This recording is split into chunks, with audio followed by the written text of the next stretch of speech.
Saudara, Indonesia menghentikan sementara pengiriman tenaga kerja Indonesia ke Malaysia, baik pekerja rumah tangga maupun pekerja sektor perkebunan. Kementerian Luar Negeri Indonesia menyebut keputusan ini akibat Malaysia melanggar nota kesepahaman yang ditandatangani pada April 2022.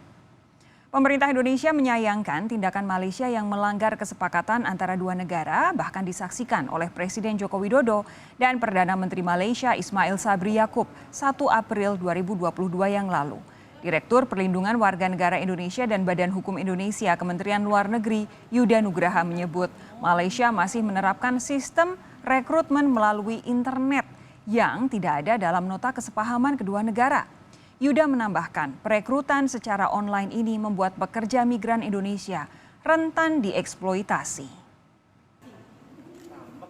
Telah diadakan rapat kementerian lembaga di pusat untuk membahas situasi ini, termasuk tentunya dengan Kemenaker selaku regulator, dan diputuskan untuk menghentikan sementara waktu penempatan PMI ke Malaysia hingga terdapat klarifikasi dari pemerintah Malaysia, termasuk komitmen untuk menghentikan mekanisme sistem online.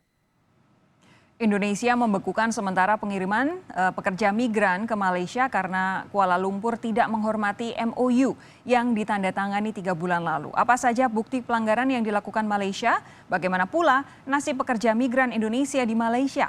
Saya akan bahas bersama Duta Besar Republik Indonesia untuk Malaysia, Hermono. Pak Hermono, selamat malam.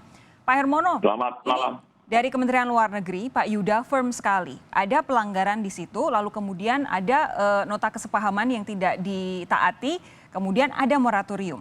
Apa bukti pelanggaran dari komitmen ini sehingga Indonesia bisa sangat firm soal ini? Ya, pertama begini, mungkin background-nya sedikit ya. Jadi selama ini kan banyak sekali pekerja domestik kita yang menjadi korban eksploitasi yang bertahun-tahun tidak dibayar. Sampai 17 tahun nggak dibayar pun ada ya. Ada yang dibuang di jalan dan lain-lainnya. Nah, ini kita melihat harus dihentikan. Dan salah satu instrumen yang kita ingin gunakan untuk mengurangi setidaknya adalah dengan MOU itu. Yang ditandatangani pada tanggal 1 April 2022. Karena dengan MOU itu kita dapat memastikan keberadaan, tracking, kita dapat pastikan kontrak kerjanya seperti apa, kita tahu majikannya siapa, di mana, dan lain-lain. Nah, kita mendapatkan bukti ya bahwa sebetulnya bukti ini tidak hanya kita buktikan, tetapi juga diakui sendiri oleh pihak Malaysia ya, bahwa Malaysia masih terus melakukan konversi visa dari visa kunjungan atau visa turis menjadi visa pekerja rumah tangga. Dan ini pengalaman kita, visa ini atau mekanisme perekrutan seperti ini sangat menempatkan pekerja kita dalam posisi yang rentan ya. Dan karena kita tidak tahu dia siapa majikannya, dibayarnya berapa, kemudian apa ada potongan dan lain-lain. Jadi ini kita terpaksa ya melihat dua hal dalam hal ini. Satu, apakah Malaysia punya komitmen untuk memperbaiki perlindungan pekerja migran kita di sini?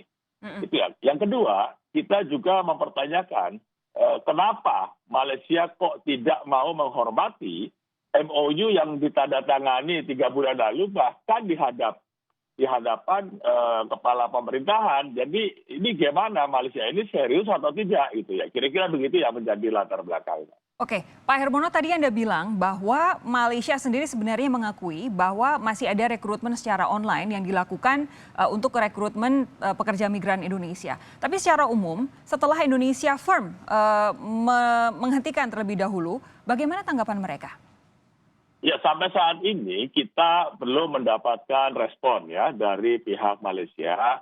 Hanya tadi saya lihat berita di media yang menyatakan bahwa Perdana Menteri Ismail Sabri segera menyelesaikan masalah ini bersama-sama, memerintahkan Menteri Dalam Negeri dan Menteri Sumber Manusia untuk segera menyelesaikan masalah ini agar tidak berlarut-larut. Itu saja yang kita lihat, dan kemarin kita juga melihat siaran pers dari Kementerian Sumber Manusia yang menyatakan bahwa Menteri Sumber Manusia akan membicarakan masalah ini dengan Menteri Dalam Negeri. Karena yang melanggar ini kan sebetulnya Kementerian Dalam Negeri, khususnya adalah imigrasinya Malaysia. Oke, nah ketika MOU itu sudah ditandatangani pada tanggal 1 April sampai dengan saat ini pemerintah Indonesia menghentikan sementara. Ini kan pasti sudah ada proses rekrutmen yang dilakukan secara online itu. Nasib mereka, nasib para pekerja migran, calon pekerja migran Indonesia yang sudah telanjur mendaftar ini secara online bagaimana, Pak Dubes? Online di sistemnya Malaysia atau online yang one channel system? Keduanya. Jadi kalau yang one channel system yang sesuai dengan kesepakatan MOU saat ini belum ada yang berangkat.